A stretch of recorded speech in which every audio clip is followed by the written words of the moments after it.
I did a lot of research on both the mind-body connection and on biochemistry.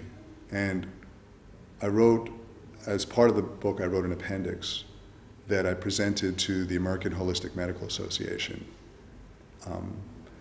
And the chairman of the conference, this was back in June of '07, said that my talk was the highlight of the conference.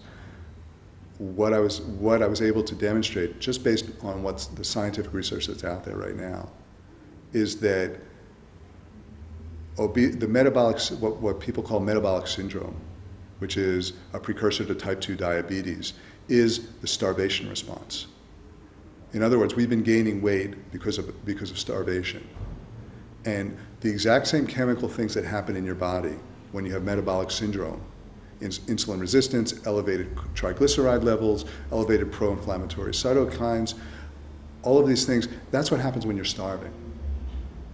And so what we're doing is we're activating the starvation response.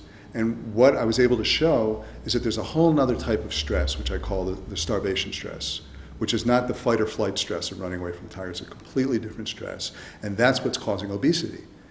Not that we're eating too much, it's that we have the starvation response is activated. We're starving. And what happens is someone's fat, they go into the doctor's office, they do the blood test, they've got metabolic syndrome.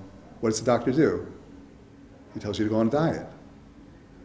It makes sense, but what he doesn't realize is that's the starvation response that's already being activated. And when you go on a diet, you're just further activating the starvation response. So I've been able to prove, to a very large extent, that obesity is caused by starvation, not by just weakness or overindulgence.